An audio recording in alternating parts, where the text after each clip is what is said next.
Este rapaz aqui, o André, para ser bem sincero com vocês, é um idiota mesmo. A voz do Marcelo Tavares ecoou pelo microfone no salão inteiro. 200 pessoas começaram a rir. Rir alto. Meu filho ficou pálido na mesa principal. Os lábios dele tremiam. A noiva Marina estava de cabeça baixa, vermelha de vergonha, mas não fazia nada, nada para defender o marido. E aquele homem continuava. Trabalha com o quê? Professor de educação física em escola pública? Ganha uma mixaria. Mas a minha filha insistiu tanto que eu falei. Tá bom, Marina, casa com o idiota então. Pelo menos ele é bonito. As gargalhadas explodiram mais alto ainda. Eu estava sentada na segunda mesa, usando meu vestido cor de vinho. Minhas mãos estavam geladas, segurando a bolsa. Minhas pernas tremiam debaixo da mesa. Eu olhava para o meu André, meu filho de 28 anos que eu criei sozinha, que eu ralei 15 anos para dar estudo, dignidade, futuro, e aquele homem estava destruindo ele na frente de todo mundo, como se fosse lixo. Senti algo diferente subir dentro de mim. Não era medo, não era vergonha, era uma força que eu não sabia que ainda tinha. Levantei da cadeira, o barulho da cadeira arrastando fez algumas pessoas olharem. Caminhei até o Marcelo Tavares com passos firmes. Meu coração batia tão forte que eu ouvia o som dele nos meus ouvidos. Cheguei perto dele, arranquei o microfone da mão daquele homem. Ele ficou surpreso. Tentou segurar, mas eu puxei com força. O salão inteiro ficou em silêncio, 200 pessoas. Me olhando, esperando, e eu olhei direto nos olhos dele, bem fundo, e disse: Marcelo Tavares, você quer mesmo falar de idiotas aqui? Então segura essa. Ele tentou pegar o microfone de volta. Me dá isso aqui, a senhora está louca. Mas eu dei um passo para trás. Louca?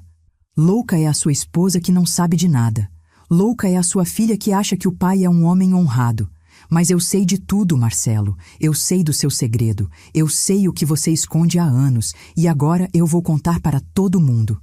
Aqui, para cada pessoa neste salão, para a Silvana, para a Marina, para todos. A cara dele mudou completamente. Ficou cinza, os olhos arregalaram.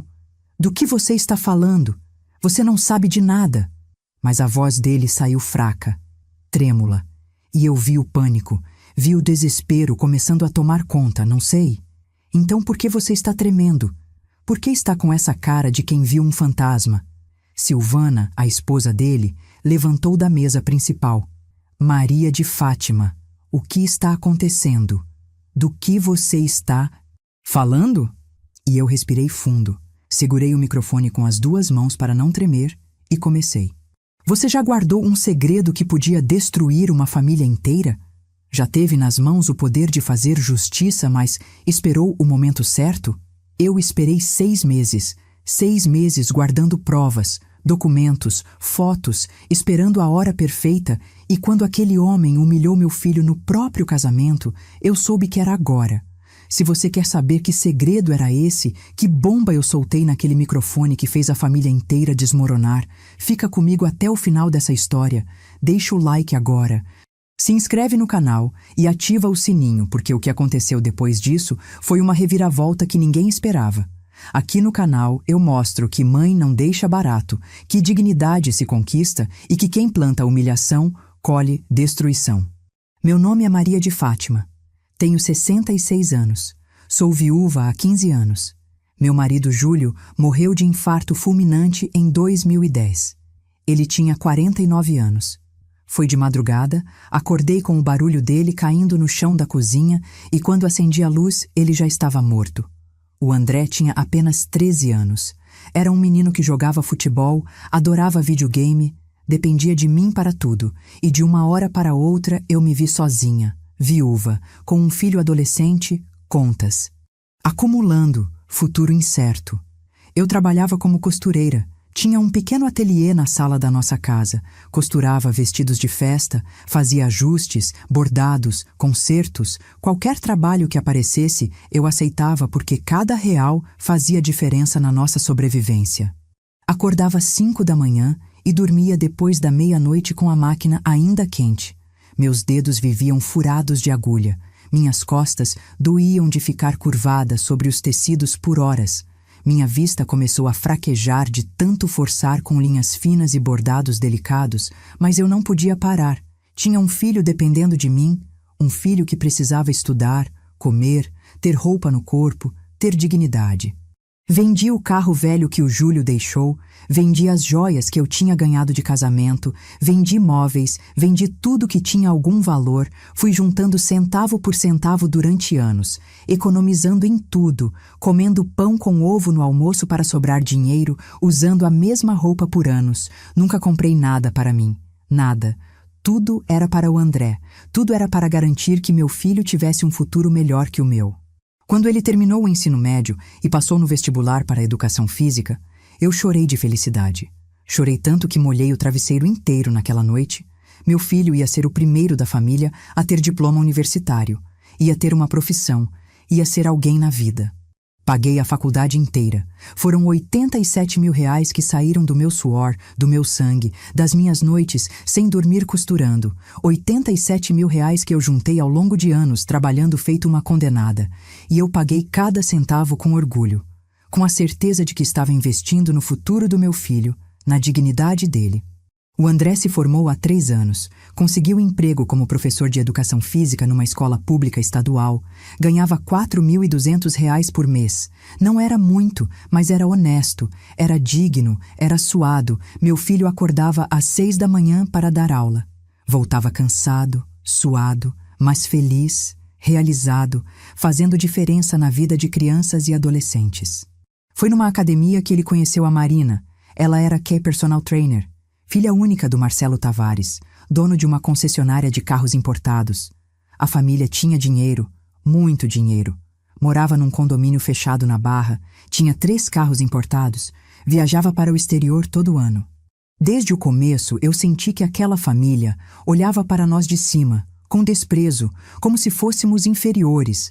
Nas poucas vezes que eu encontrei com eles antes do casamento, o Marcelo mal olhava na minha cara, cumprimentava com a ponta dos dedos, desviava o olhar. A esposa dele, Silvana, fingia simpatia, mas eu via o julgamento nos olhos dela. O jeito que ela olhava para o meu vestido simples, para a minha bolsa velha, para as minhas mãos calejadas de tanto costurar. Mas o André amava a Marina. E ela parecia amar ele também. Então eu engoli a humilhação, engoli o desprezo, aceitei pagar a metade do casamento, mesmo sem ter condições. Gastei mais 32 mil reais que eu tinha guardado para minha velhice, porque eu queria ver meu filho feliz, queria que ele realizasse o sonho de casar na igreja, de ter uma festa bonita, mesmo que isso significasse eu ficar sem nada. E foi exatamente isso que eu fiz. Fiquei sem nada. Sem reserva, sem segurança, mas com o coração cheio de esperança de que meu filho seria feliz. Até que chegou aquele dia, o dia do casamento, e o Marcelo Tavares pegou aquele microfone. Você quer saber o que eu vou contar para todo mundo aqui, Marcelo? Eu segurei o microfone firme, minha voz ecoou por todo o salão. Vou contar que você tem uma amante há 12 anos, a Jéssica, de 23 anos, que trabalha como secretária na sua concessionária. Vou contar que você desviou R$ 1.400.000 da empresa para comprar um apartamento para ela na Barra da Tijuca. E vou contar que você tem um filho de 5 anos com essa mulher, um menino chamado Miguel, que você esconde da própria família. O silêncio que caiu no salão foi ensurdecedor. Era como se todas as 200 pessoas tivessem parado de respirar ao mesmo tempo. Marcelo ficou branco, completamente branco. A boca abriu, mas não saiu nenhum som. Ele tentou pegar o microfone de volta, mas eu dei outro passo para trás. Mentira! Você está inventando isso. Está louca! Ele conseguiu gritar, mas a voz saiu trêmula, fraca, sem convicção nenhuma. E eu vi nos olhos dele, vi o pânico puro, o desespero de quem sabe que o castelo de mentiras está desmoronando. Silvana, a esposa dele, levantou da cadeira principal tão rápido que derrubou a taça de champanhe. O vidro se estilhaçou no chão. O quê? O que você está falando? Ela gritou. A voz dela era um guincho agudo, desesperado. Ela começou a andar na minha direção, cambaleando nos saltos altos. Maria de Fátima, pelo amor de Deus, que história é essa? Marcelo, fala alguma coisa. Fala que isso não é verdade. Marina, a noiva, estava congelada na cadeira, as mãos cobrindo a boca, os olhos arregalados. Cheios de lágrimas, o buquê de flores caiu no chão. Pai, pai, isso é verdade? Ela conseguiu falar entre soluços. Você tem outra mulher? Você tem outro filho? O André estava de pé agora também, olhando para mim com uma expressão que eu nunca tinha visto. Era confusão, era choque, era surpresa. Mãe, como você sabe disso? Do que você está falando? E eu respirei fundo, porque agora não tinha mais volta. Eu sei porque eu descobri há 6 meses, filho. Eu descobri por acidente e desde então eu venho juntando todas as provas, todos os documentos, todas as fotos, esperando o momento certo, e esse homem acabou de me dar esse momento quando humilhou você na frente de todo mundo. Os convidados começaram a se mexer. Algumas pessoas levantaram, outras pegaram os celulares para filmar. Os comentários começaram baixo, mas foram aumentando. Era um burburinho crescente de choque e indignação. A mãe da Silvana, uma senhora de cabelos brancos, gritou lá do fundo: Marcelo, pelo amor de Deus, que vergonha é essa? Na frente de todo mundo? E o pai dele, um senhor de uns 80 anos, ficou de pé apoiado na bengala. Meu filho, o que você fez? O que você fez com a nossa família? Mas eu ainda não tinha terminado. Ainda tinha muito mais para falar. E sabe o que é pior, Silvana? Eu olhei direto para ela, que estava parada no meio do salão tremendo inteira. O apartamento que ele comprou para o amante foi com o dinheiro da empresa. O dinheiro que era para ser investido na expansão da concessionária. O dinheiro dos lucros que você achava que estavam sendo reinvestidos no negócio, ele desviou tudo. R$ 1.400.000 ao longo de 3 anos. Em transferências pequenas que não chamassem atenção. 50 mil aqui, 80 mil ali, 100 mil acolá, tudo documentado, tudo registrado, e eu tenho todos os extratos bancários, tenho todas as provas. Marcelo finalmente conseguiu se mover. Ele veio na minha direção cambaleando, o rosto vermelho agora, as veias do pescoço saltadas. Você não tem prova nenhuma. Você está inventando, está delirando. Eu vou processar você por calúnia, por difamação. Mas eu já estava com meu celular na mão. Meus dedos tremiam, mas eu sabia exatamente onde estava cada arquivo, cada foto, cada documento que eu tinha organizado meticulosamente durante 6 meses. Processar? Então processa. Mas antes vou mandar tudo agora para o celular da Silvana, para o celular da Marina, para todo mundo aqui ver que eu não estou inventando nada. Comecei a mexer no celular, procurando o número da Silvana na minha lista de contatos, e foi quando Marcelo avançou em mim. Ele tentou pegar meu celular. Me dá isso aqui! Mas o André se colocou na frente dele. Meu filho segurou o braço do Marcelo com força. Não encosta na minha mãe! Não encosta nela! A voz do André saiu firme, autoritária. Ele, que sempre foi um menino calmo, pacífico, estava segurando aquele homem com uma força que eu não sabia que ele tinha. O cunhado do Marcelo, um homem gordo de terno preto, veio ajudar. Calma, calma aqui, vamos resolver isso com calma. Mas não tinha calma nenhuma possível. O salão inteiro estava em pé agora. Todo mundo falando ao mesmo tempo, gritando, questionando, filmando.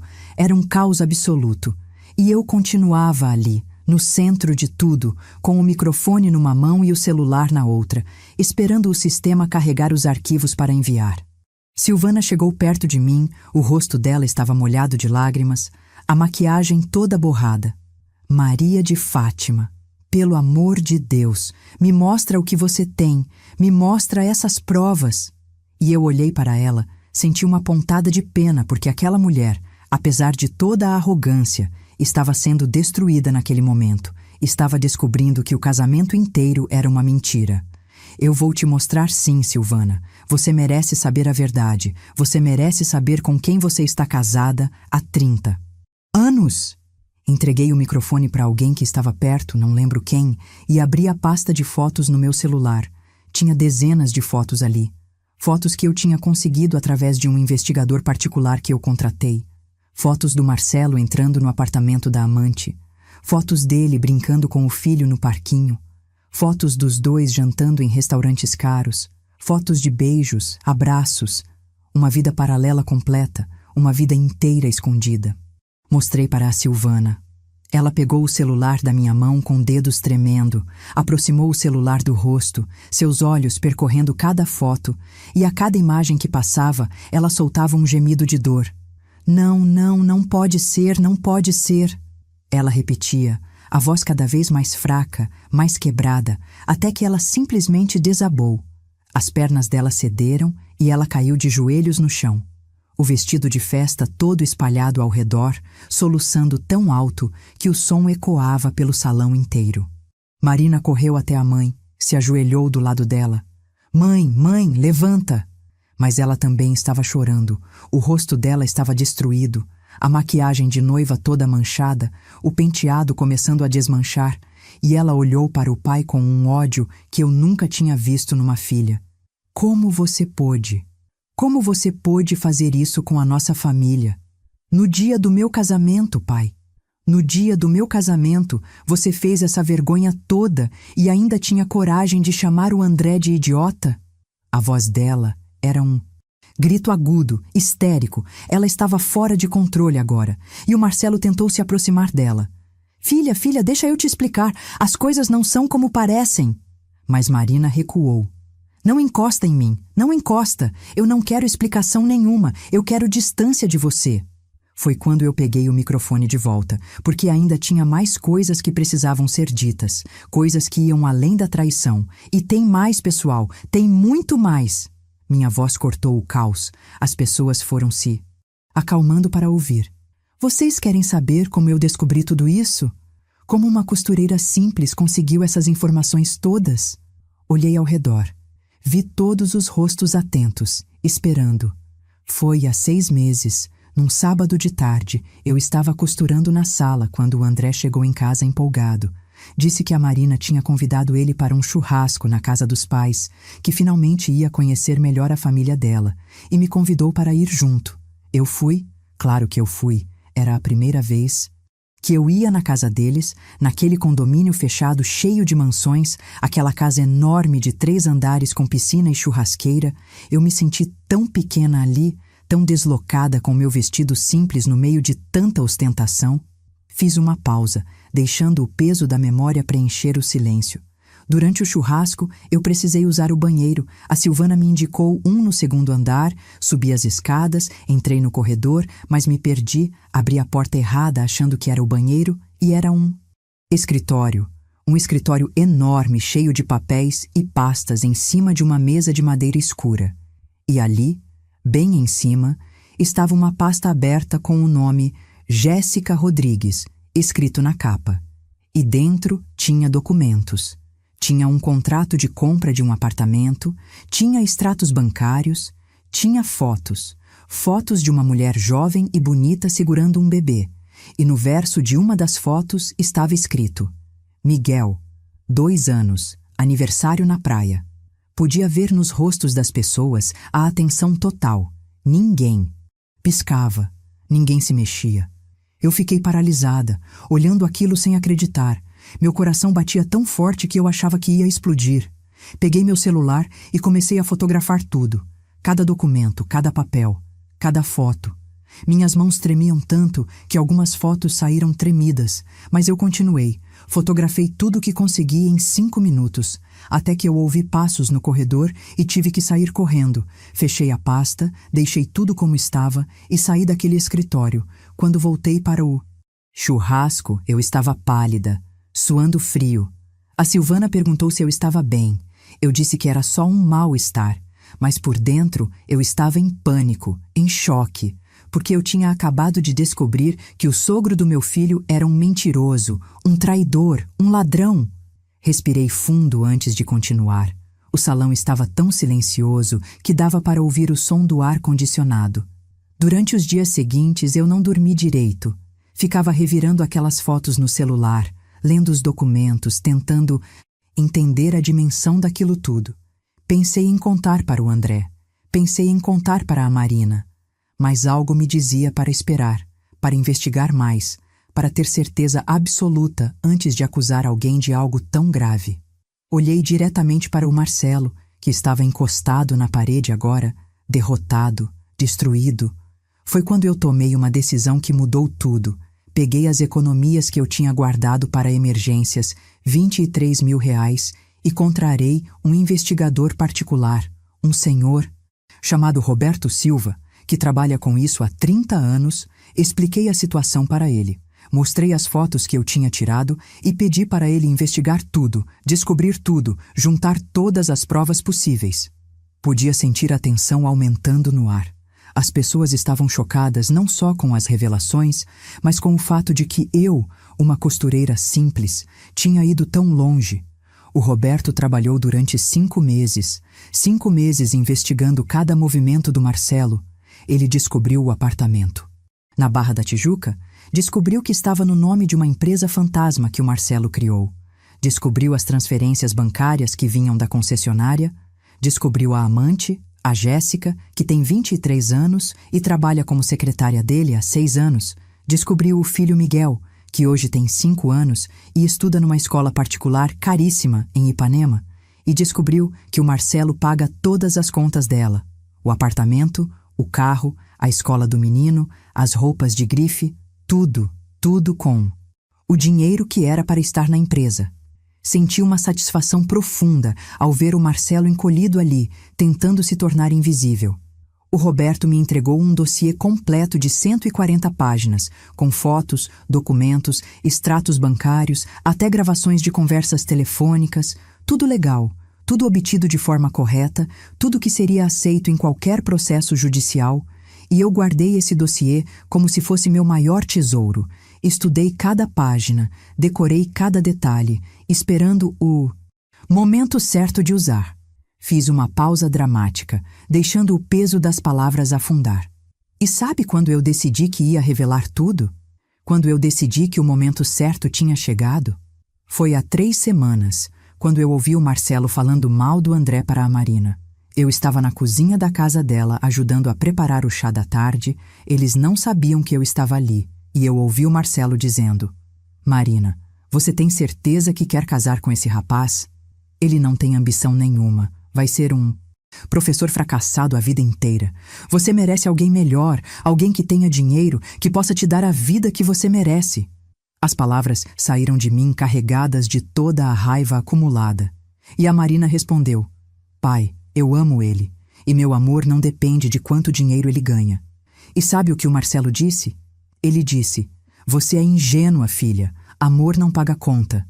Um dia você vai se arrepender de ter escolhido um idiota sem futuro. Olhei para o André, vi as lágrimas escorrendo pelo rosto dele. Foi nesse momento, filho, que eu decidi que no casamento, na frente de todo mundo, se esse homem tentasse humilhar você de qualquer forma, eu ia explodir tudo, ia mostrar para ele e para todo mundo quem é o verdadeiro idiota, o verdadeiro fracassado, o verdadeiro mentiroso dessa história. O salão estava em absoluto silêncio agora. Era como se o tempo tivesse parado. Silvana ainda estava no chão. Marina ao lado dela, ambas destruídas. Marcelo encostado na parede parecendo ter envelhecido 10 anos em 10 minutos.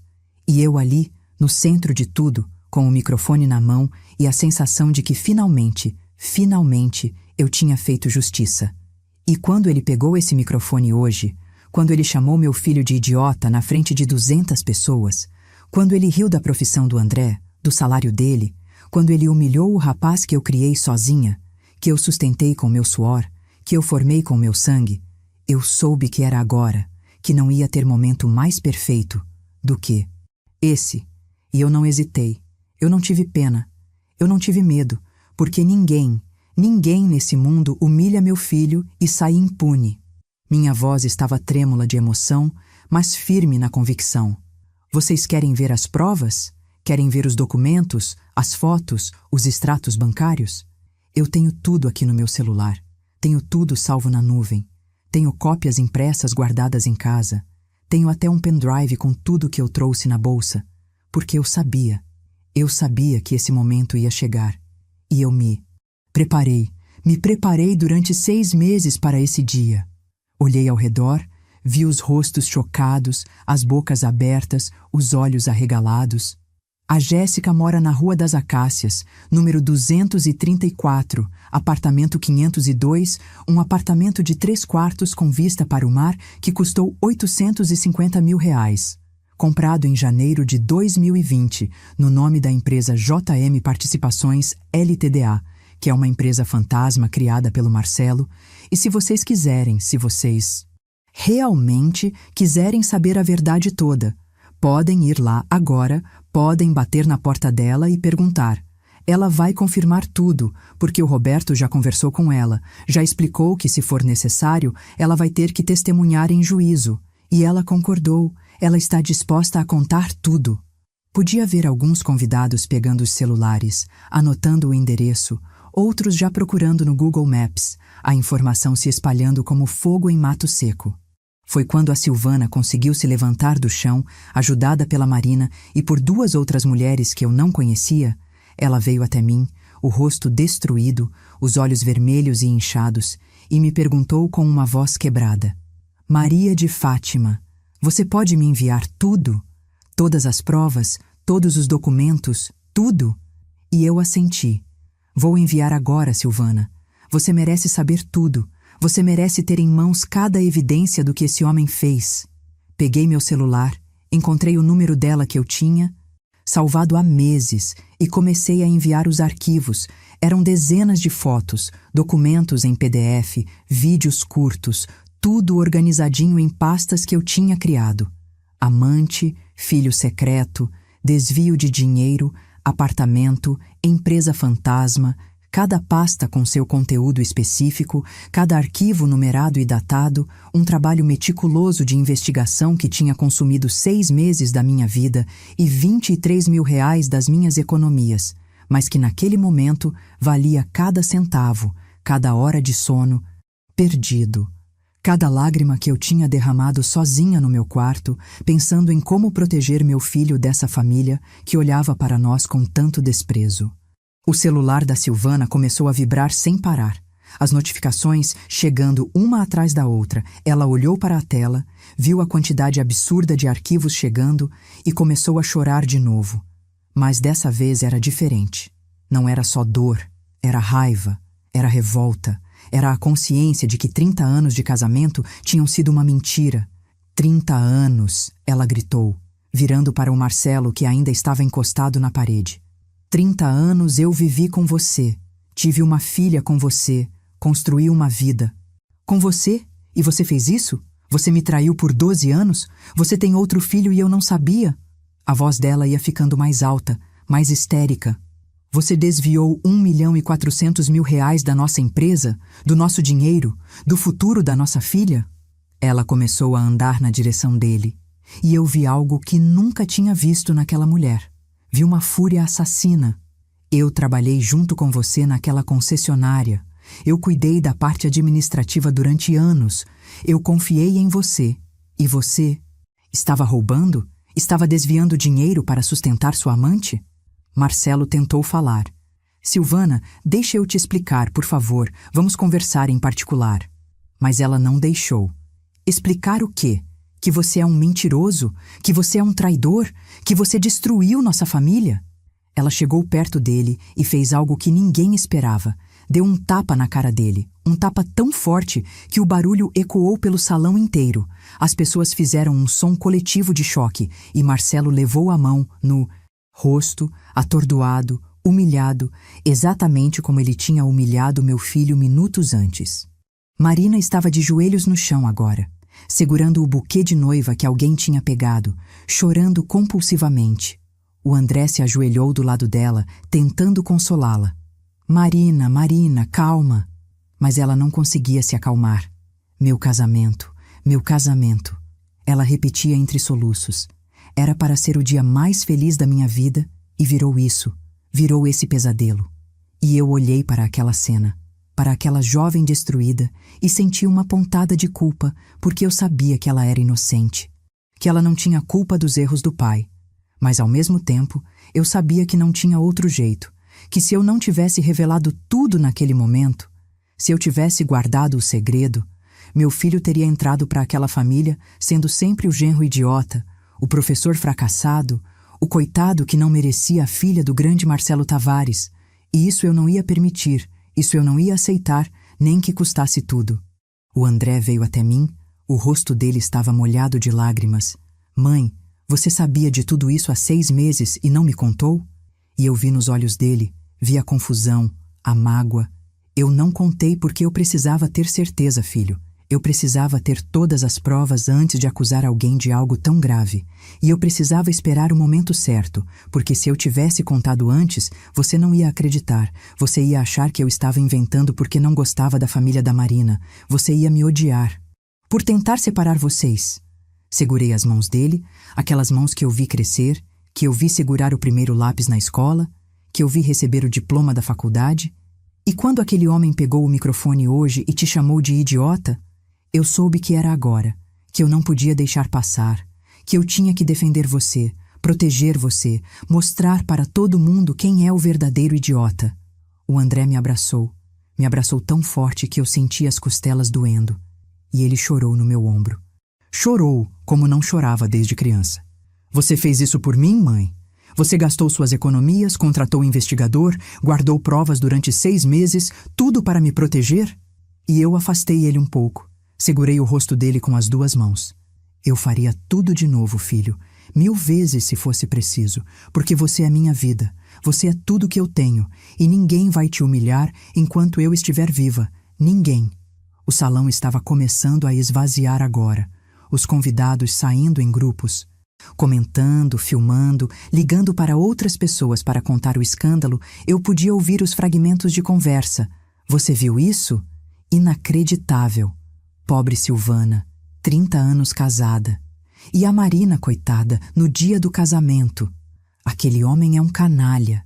E eu fiquei ali, no meio daquele caos, vendo a família perfeita dos Tavares desmoronar completamente. Vendo o Marcelo encolhido num canto, a Silvana cercada de amigas que tentavam consolá-la, a Marina sendo levada para um dos quartos do buffet por algumas damas de honra e o André ao meu lado, segurando minha mão como se eu fosse a única coisa sólida num mundo que tinha acabado de virar de cabeça para baixo. O assessor do buffet se aproximou, um rapaz jovem de terno preto. Senhora, o que a gente faz? Cancela a festa toda? E eu olhei para ele, para aquelas mesas decoradas, aquele bolo de 5 andares, aquela comida cara que tinha custado uma fortuna, e pensei em todo o dinheiro que eu tinha gastado, meus 32 mil reais investidos naquele casamento que tinha virado um desastre. Não cancela nada, eu disse. A comida está paga, as bebidas estão pagas, quem quiser ficar e comer que fique. Não vamos desperdiçar. Mas a verdade é que quase ninguém ficou. Em meia hora, o salão que estava lotado com 200 pessoas tinha menos de 30. Só alguns familiares próximos que não sabiam se iam embora ou se tentavam ajudar de alguma forma. Eu me sentei numa das cadeiras, senti o peso de tudo desabando sobre mim, a adrenalina começando a passar e dando lugar a um cansaço profundo. Minhas mãos tremiam, meu coração ainda batia acelerado, e eu fechei os olhos por um momento, tentando processar tudo o que tinha acontecido nos últimos 30 minutos, tudo que eu tinha revelado, tudo que eu tinha destruído, mas também tudo que eu tinha protegido, porque no final era isso. Eu tinha protegido meu filho, tinha defendido a dignidade dele, tinha mostrado que uma mãe não deixa barato, que uma mãe vai até o fim quando o filho dela é atacado, humilhado, diminuído. Foi a irmã da Silvana que chegou uns 20 minutos depois. Uma mulher alta de cabelos curtos chamada Beatriz. Ela tinha saído correndo assim que recebeu a ligação histérica da irmã. E quando ela entrou naquele salão e viu a cena, a Silvana sentada cercada de amigas com o celular na mão, passando por todas aquelas fotos, a Marina trancada no quarto chorando, o Marcelo isolado num canto sendo evitado por todos, como se tivesse uma doença contagiosa, ela entendeu na hora que aquilo ali tinha ultrapassado o ponto de uma simples briga de família. Aquilo era o fim de tudo. Beatriz era advogada, especializada em direito de família, tinha um escritório grande em Copacabana e foi ela quem tomou as rédeas da situação. Silvana, levanta daí, para de chorar e me escuta. Ela falou com firmeza, segurando a irmã pelos ombros. Você vai sair daqui agora, Vai voltar para casa, vai pegar todos os documentos da empresa, todos os extratos bancários, tudo que você tiver relacionado às finanças. E amanhã de manhã a gente vai no meu escritório para começar o processo de divórcio e a ação de ressarcimento. A Silvana olhou para ela com os olhos inchados. Divórcio? Você acha que tem que ser divórcio? E a Beatriz riu, mas era uma risada amarga, sem humor nenhum. Você está brincando, né? O homem te traiu por 12 anos, tem outro filho, desviou R$ 1.400.000 da empresa de vocês e você está me perguntando se tem que ser divórcio? Silvana, acorda. Esse casamento acabou no segundo em que a Maria de Fátima pegou aquele microfone. E tinha razão. Porque não tinha volta possível, não tinha conversa que consertasse, não tinha desculpa que justificasse.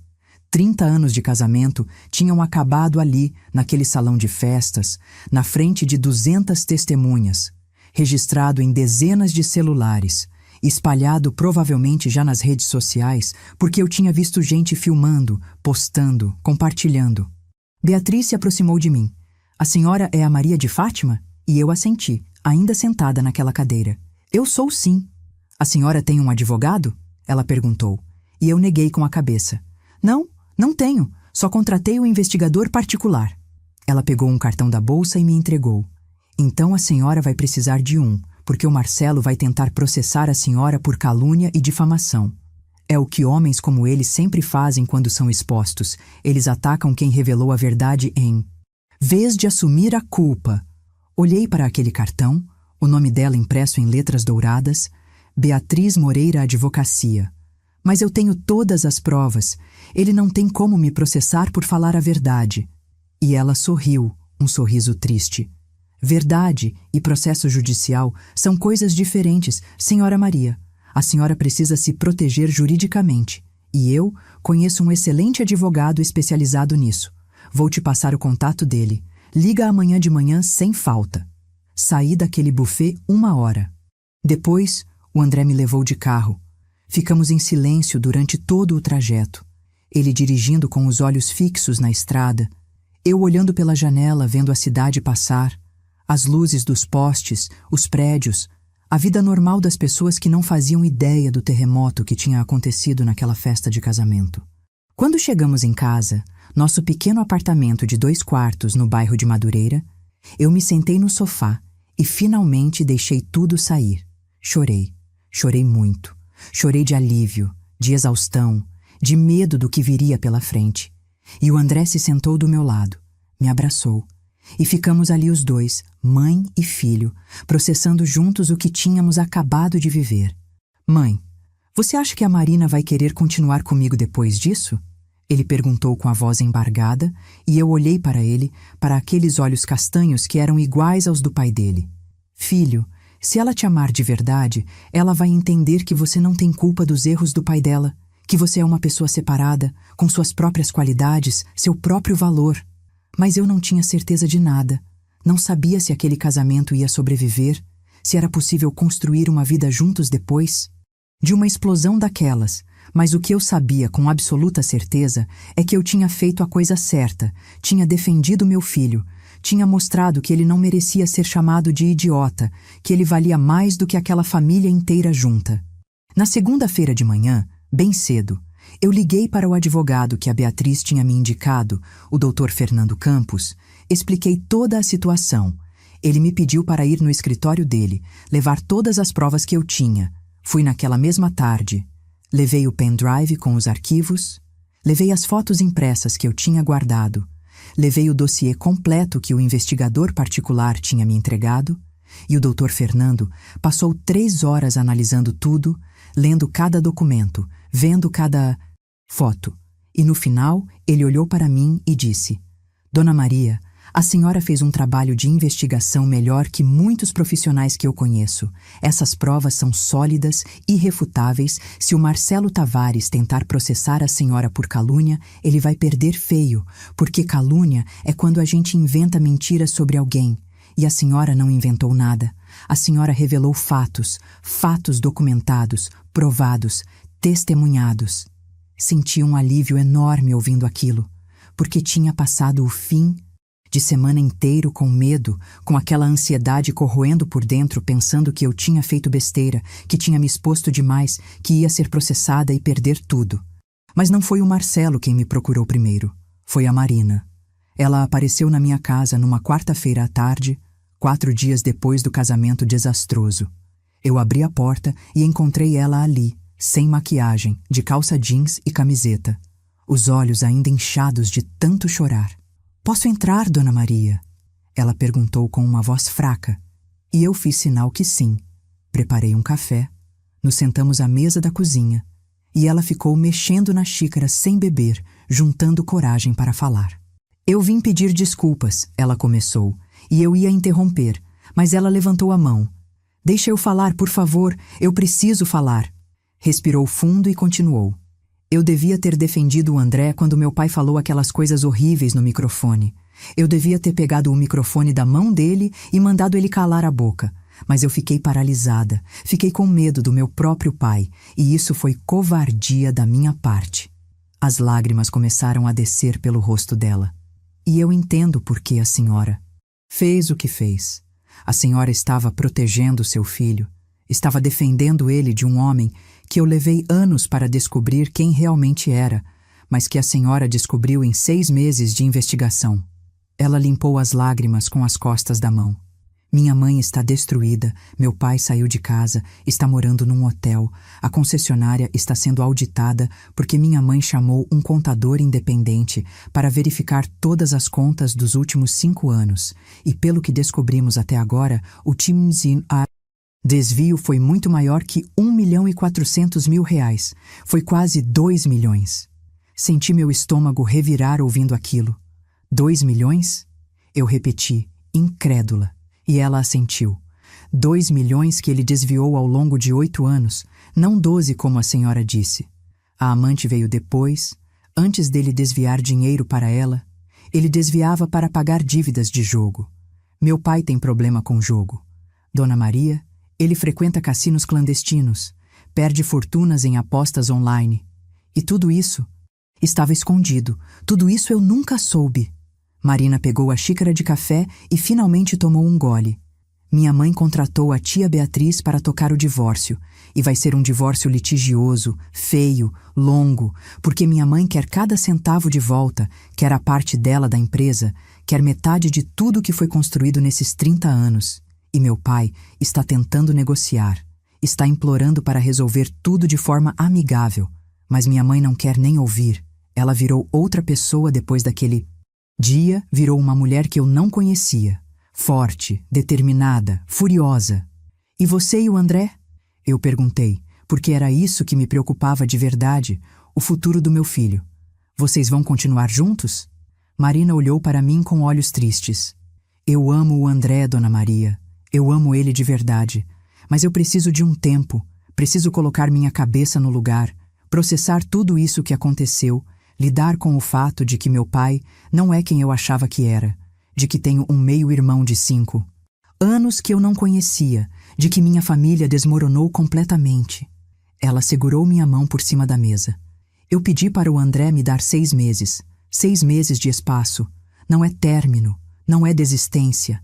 É só um tempo para eu me curar, para decidir quem eu sou separada dessa família, separada desse sobrenome Tavares, que agora virou sinônimo de vergonha e mentira." Eu apertei a mão dela de volta. "E o André concordou?" Ela assentiu. "Ele entendeu. Ele é tão bom, Dona Maria. A senhora criou. Um homem maravilhoso. Um homem que vale 1000 vezes mais que meu pai. E eu quero ter forças para ser digna dele, para construir algo novo longe de toda essa podridão." Quando ela foi embora, eu fiquei pensando naquilo. 6 meses de separação, 6 meses de incerteza, seria que no final eles voltariam? Seria que esse casamento teria alguma chance? Eu não sabia, mas o que eu sabia é que pelo menos agora a Marina via o André pelo que ele realmente era. Um homem bom, honesto, trabalhador, e não mais como o genro idiota que não estava à altura da família Tavares. 2 semanas depois, foi a vez da Silvana aparecer na minha porta. Ela estava diferente. O cabelo preso num coque simples, sem maquiagem elaborada, roupas discretas. Maria de Fátima, eu posso falar com você? Ela perguntou e eu fiz sinal que sim. Nos sentamos na sala e ela foi direto ao ponto. Eu vim agradecer. Fiquei surpresa. Agradecer? Agradecer por ter revelado a verdade, ela disse. Sei que na hora eu fiquei em choque. Fiquei com raiva até, porque foi humilhante descobrir tudo. Daquele jeito, na frente de tanta gente. Mas depois que eu parei para pensar, eu percebi que você me libertou. Me libertou de uma mentira que já durava 12 anos. Se você não tivesse falado nada, eu teria continuado casada com aquele homem, envelhecido ao lado dele, morrido sem nunca saber a verdade. Silvana puxou uma pasta que estava na bolsa. Olha isso aqui. São os resultados da auditoria completa na concessionária. Abri a pasta e vi páginas e páginas de planilhas, números, transações. Ele desviou R$1.973.000 ao longo de 8 anos. Ela explicou. Começou em 2017, com valores pequenos, 10 mil aqui, 15 mil ali, foi aumentando gradualmente. Quando conheceu a Jéssica em 2019, os valores dispararam, 50 mil, 80 mil, 120 mil por mês. Eu olhava aqueles números sem acreditar. E como ele conseguiu esconder isso tudo? Ela suspirou. Porque eu confiei cegamente. Ele cuidava da parte financeira. Eu cuidava da parte administrativa, atendimento, recursos humanos. Ele me mostrava relatórios falsos, balanços adulterados, e eu acreditava porque era meu marido, porque eu achava que ele nunca faria isso comigo. Silvana fechou a pasta. Mas agora acabou. Estou processando ele criminalmente por apropriação indébita, por falsidade ideológica, por formação de empresa fantasma. Vai responder por tudo. A Beatriz me garantiu que ele pode pegar de 5 a 8 anos de prisão se for condenado. Senti um arrepio ouvindo aquilo. Prisão. O Marcelo Tavares na prisão. Aquele homem arrogante que tinha humilhado meu filho agora enfrentando as consequências reais dos seus atos. E a amante? Eu perguntei. O que vai acontecer com ela? Silvana deu um sorriso amargo. A Jéssica está apavorada. O advogado dela entrou em contato oferecendo um acordo. Ela está disposta a devolver o apartamento, o carro, tudo que ele deu para ela, em troca de não ser incluída no processo. E eu aceitei, porque quem eu quero destruir é ele, não ela. Ela era só uma garota jovem que foi seduzida por um homem mais velho com dinheiro. Ele é o vilão dessa história, não ela. Fiquei impressionada com a lucidez daquela mulher, com a força que ela estava demonstrando. E o menino, o Miguel? Silvana ficou séria. Esse foi o golpe mais difícil de engolir. Saber que ele tem outro filho, uma criança de 5 anos que não tem culpa de nada. A Beatriz me aconselhou a pedir teste de DNA para ter certeza. Fizemos na semana passada, confirmou. O menino é filho dele. Ela limpou uma lágrima que teimou em cair. E sabe o que é mais doloroso? É que eu sempre quis ter mais filhos. Tentamos por anos depois da Marina. Fiz 3 fertilizações que não deram certo. E ele sempre dizia que estava tudo bem, que a Marina era suficiente, quando, na verdade, ele tinha outro filho crescendo do outro lado da cidade. Os meses foram passando. A novela da família Tavares foi se desenrolando no tribunal, no jornal local, nas redes sociais. Virou um escândalo que todo mundo comentava. O Marcelo tentou me processar por calúnia, como a Beatriz tinha previsto, mas o processo foi arquivado em 2 semanas, porque o juiz analisou todas as provas que eu tinha e concluiu que eu não tinha cometido crime nenhum. Tinha apenas revelado fatos verdadeiros. E verdade não é calúnia, verdade é verdade. O divórcio da Silvana demorou 7 meses para ser concluído. Foi uma batalha judicial feia, com acusações de ambos os lados, mas no final ela ganhou, ficou com 60% da concessionária, com a casa do condomínio, com metade dos bens, e o Marcelo teve que pagar uma indenização de R$400 mil por danos morais, além de ser obrigado a devolver todo o dinheiro desviado, o que significou ele ter que vender o apartamento da Barra, que estava no nome da empresa fantasma, vender 2 dos carros importados que ele tinha, e ainda assim ficou devendo. A parte criminal demorou mais. O processo arrastou por quase 1 ano até ir a julgamento, e quando finalmente foi, eu fui chamada para testemunhar. Sentei naquele banco das testemunhas com minhas mãos suando frio, contei para o juiz e para o júri como eu tinha descoberto tudo, como tinha contratado o investigador, como tinha guardado as provas, e quando terminei, o juiz me olhou e disse: "A senhora fez um trabalho notável, Dona Maria. A senhora poderia ter guardado esse segredo, mas escolheu a... Verdade, escolheu a justiça e isso merece reconhecimento." O Marcelo foi condenado a 5 anos e 4 meses de prisão em regime semiaberto, além de ter que pagar multas pesadas, devolver todo o dinheiro e ficar proibido de exercer cargos de gestão em empresas pelos próximos 10 anos. E quando a sentença foi lida, eu olhei para ele, vi aquele homem que tinha sido tão arrogante agora completamente destruído e senti uma satisfação profunda. Não era a alegria pela desgraça alheia, era a sensação de que finalmente a justiça tinha sido feita, que quem planta humilhação colhe destruição, que ninguém está acima das consequências dos próprios atos. E o André e a Marina? Eles voltaram, foi no 8º mês depois do casamento desastroso, ela apareceu na casa dele numa noite de quinta-feira, bateu na porta e quando ele abriu, ela disse: "Eu estou pronta agora, estou pronta para tentar de novo, para construir algo novo longe de toda aquela podridão." Eles se casaram de novo, mas dessa vez foi diferente. Foi numa cerimônia pequena no civil, só com testemunhas, sem festa, sem pompa, sem família da noiva, porque a Silvana estava ocupada, reconstruindo a própria vida, tocando a concessionária sozinha e descobrindo que era muito mais capaz do que imaginava. Marina cortou relações com o pai, não quis mais saber dele, mudou até o sobrenome, tirou o Tavares e ficou só com o sobrenome da mãe, Moreira. Disse que não queria carregar o peso daquele nome, daquela vergonha, daquela mentira. Ela começou a trabalhar como personal trainer freelancer, montou a própria carteira de clientes e descobriu que conseguia viver bem sem o dinheiro da família, sem as regalias, sem os carros importados e, o mais importante, descobriu que era feliz assim, feliz com uma vida simples ao lado de um homem que a amava de verdade, que a respeitava, que a tratava como igual. O André continuou dando aulas na escola pública, continuou ganhando seus R$ 4.200 por mês. Mas agora ele levantava a cabeça com orgulho, porque ele sabia, todos sabíamos, que dignidade não se mede em dinheiro, que caráter não se compra em concessionária de carros importados, que um homem vale pelo que ele é, não pelo que ele tem. E eu, Maria de Fátima, eu voltei para o meu ateliê, para a minha máquina de costura, para os vestidos de festa e os bordados delicados.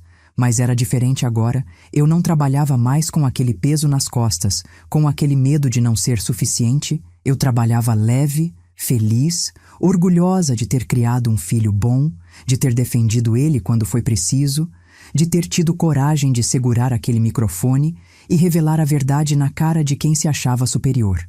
1 ano e meio depois do casamento desastroso, eu estava no ateliê costurando um vestido de noiva quando o telefone tocou. Era o André.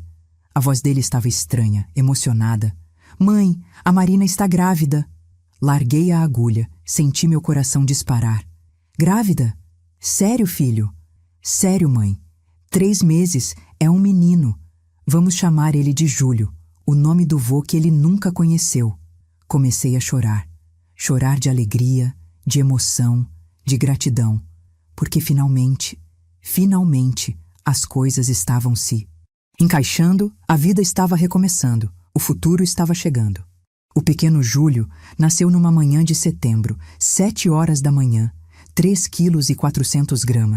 Chorou forte, saudável, perfeito, e quando a enfermeira colocou ele nos meus braços pela primeira vez, eu olhei para aquele rostinho, para aqueles olhos fechados, para aquelas mãozinhas minúsculas e senti que tudo tinha valido a pena. Todo o sacrifício, todo o sofrimento, toda a luta, tudo tinha sido para chegar naquele momento, para segurar meu neto nos braços e saber que ele ia crescer numa família diferente, numa família onde amor não se mede em dinheiro, onde respeito é a base de tudo, onde dignidade é inegociável. Marina se tornou uma mãe maravilhosa, dedicada, presente, e ela sempre fazia questão de me incluir em tudo. Dona Maria, a senhora quer vir ver o Julinho tomar banho? Dona Maria, a senhora quer ficar com ele hoje à tarde? E eu ia, claro que eu ia, largava tudo e corria para ver meu neto, para pegar ele no colo, para cantar as mesmas cantigas que eu cantava para o André quando ele era bebê, fechando o ciclo, recomeçando a história, mas dessa vez com um final feliz garantido. A Silvana também renasceu. Ela tocou a concessionária com mão de ferro, demitiu todos os funcionários que tinham ajudado o Marcelo a esconder os desvios, contratou gente nova, honesta, competente. Em 2 anos, ela dobrou o faturamento, abriu uma segunda unidade, virou referência no mercado. E sempre que alguém perguntava como ela tinha conseguido, ela respondia: eu descobri que não preciso de homem nenhum me segurando. Descobri que sou mais forte sozinha do que acompanhada de mentiras. Ela nunca se casou de novo, não quis. Disse que tinha vivido o suficiente de casamento para uma vida inteira, mas arrumou namorados, homens respeitosos, honestos, que a tratavam como rainha. E ela florescia, rejuvenescia, ria de um jeito que eu nunca tinha visto ela rir antes. E o Marcelo? O Marcelo cumpriu 3 anos e meio de prisão em regime semiaberto. Saiu por bom comportamento, mas saiu destruído, acabado, envelhecido, o cabelo todo branco, as costas curvadas, o olhar vazio. Ele tentou se reaproximar da Marina, mandava mensagens, ligava, implorava por perdão, mas ela bloqueou ele de tudo, não quis saber. Disse que tinha feito as pazes com o passado, mas que isso não significava ter o pai de volta na vida dela. A Jéssica, a ex-amante, sumiu da cidade, voltou para o interior de Minas Gerais onde tinha nascido, levou o filho Miguel, e pelos boatos que correram, ela se casou com um fazendeiro de lá, recomeçou a vida, apagou aquele capítulo como se nunca tivesse existido, e o Marcelo ficou sozinho, completamente sozinho, morando num apartamento pequeno de 1 quarto em Jacarepaguá, trabalhando como vendedor numa loja de autopeças, ganhando 2 salários mínimos, sem carro, sem luxo, sem nada do que ele tinha antes. E toda vez que alguém perguntava o que tinha acontecido com ele baixava a cabeça e mudava de assunto, porque a vergonha era grande demais, a humilhação era profunda demais para ser colocada em palavras. Eu o vi uma vez. Foi numa manhã de sábado no mercado. Ele estava na fila do caixa com uma cestinha básica, feijão, arroz, ovo, pão, leite, as coisas mais simples. E quando ele me viu, nossos olhos se encontraram por 1 segundo, ele ficou vermelho, desviou o olhar, abaixou a cabeça e saiu da fila, deixou as compras ali e saiu quase correndo, porque ele não teve coragem de ficar, não teve coragem de enfrentar a mulher que ele tinha tentado humilhar e que no final foi quem expôs todas as suas mentiras, todas as suas traições, toda a sua podridão. E eu continuei na fila, paguei minhas compras, voltei para casa e naquele dia eu pensei muito sobre tudo o que tinha acontecido, sobre como a vida dá voltas, sobre como quem planta vento colhe tempestade, sobre como a soberba vem antes da queda. E eu agradeci por ter tido coragem naquele dia de pegar o microfone, de segurar firme mesmo com as pernas tremendo, de revelar a verdade mesmo sabendo que ia causar um terremoto, porque no finalzinho mesmo, a verdade sempre liberta. Sempre limpa, sempre faz justiça, mesmo que doa, mesmo que destrua, mesmo que vire tudo de cabeça para baixo. Hoje, 3 anos depois daquele casamento desastroso, eu acordo todo dia e vou até o quarto do lado da sala, que agora é o quartinho do Julinho quando ele dorme aqui em casa, todo decorado com bichinhos de pelúcia e móveis coloridos. E eu olho para ele dormindo no bercinho, a respiração tranquila, o rostinho de anjo, e eu sei que valeu a pena.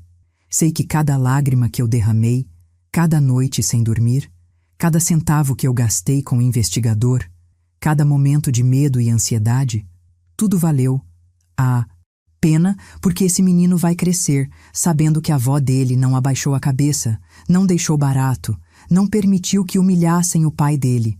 E quando ele crescer, quando ele tiver idade para entender, eu vou contar essa história para ele.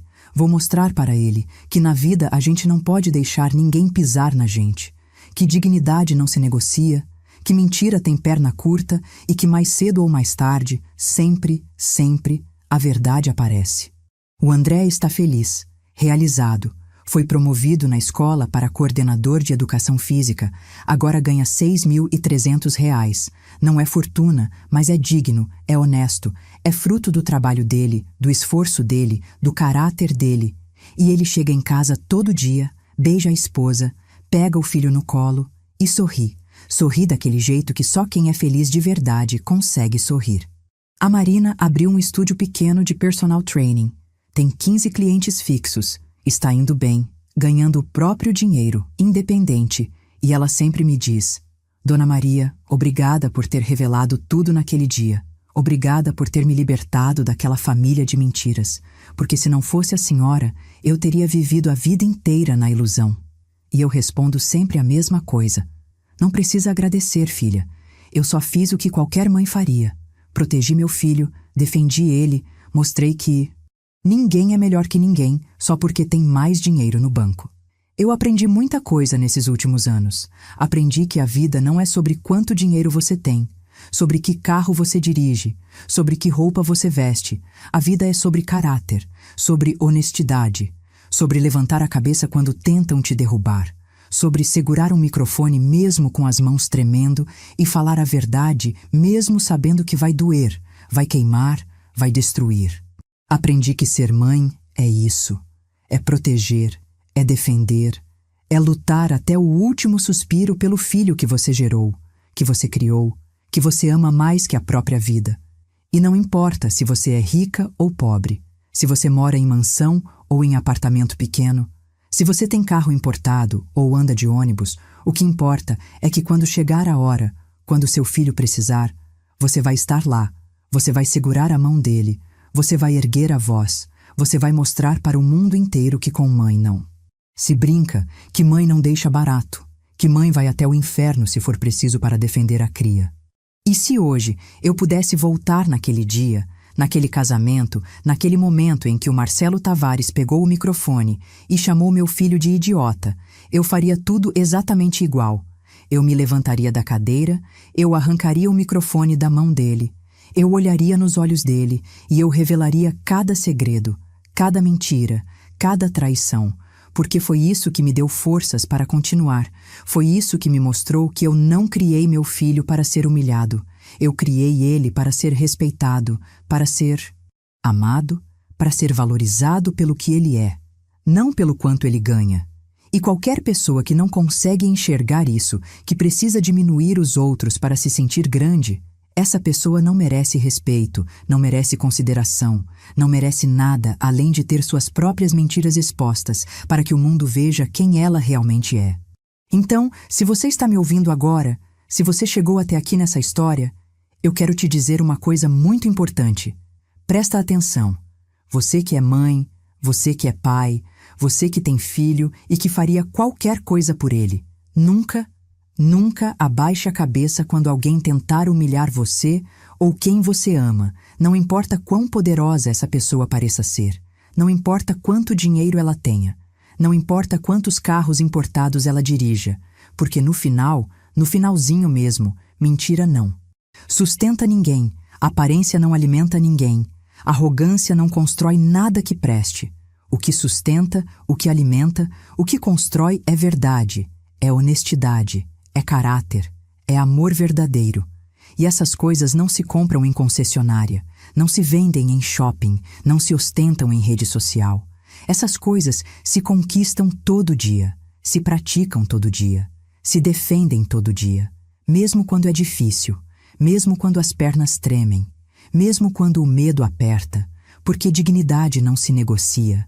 Respeito não se implora, justiça não se pede por favor, justiça se faz, se conquista, se arranca com as próprias mãos se for necessário. E agora eu quero saber de você que está me ouvindo. Comenta aqui embaixo de qual cidade ou estado você está assistindo. Conta para mim se você já passou por alguma situação parecida, se você já teve que defender alguém que você ama, se você já teve que enfrentar alguém poderoso para fazer justiça. Eu quero ler sua história. Quero saber que não estou sozinha, que existem outras pessoas por aí que também não abaixam a cabeça, que também lutam, que também defendem o que é certo. E se você gostou dessa história, se você se emocionou, se você sentiu raiva, se você sentiu satisfação quando a verdade foi revelada, deixa o seu like agora, se inscreve no canal, ativa o sininho, porque aqui toda semana eu trago histórias reais de mulheres e homens que não desistiram, que não se curvaram, que não deixaram barato, histórias de superação, de justiça, de recomeço, histórias que mostram que não importa quantas vezes a vida te derrube, o que importa é quantas vezes você levanta, sacode a poeira e continua andando de cabeça erguida. Então é isso. Essa foi minha história, a história de como eu, Maria de Fátima, costureira, viúva, mãe solo, peguei um microfone num casamento e destruí a família de um homem arrogante que ousou chamar meu filho de idiota. E eu não me arrependo de nada, absolutamente nada, porque justiça foi feita, verdade foi revelada. E no final mesmo, quem está feliz sou eu, meu filho, minha nora, meu neto, enquanto o Marcelo Tavares está sozinho num apartamento pequeno, pagando pelo resto da vida. Pelas escolhas erradas que ele fez. E que isso sirva de lição para todo mundo, que ninguém está acima das consequências, que mentira sempre vem à tona, que traição sempre cobra seu preço e que mãe de verdade, vai até o fim do mundo se for preciso para proteger o filho. Um beijo no coração de cada um de vocês e até a próxima história.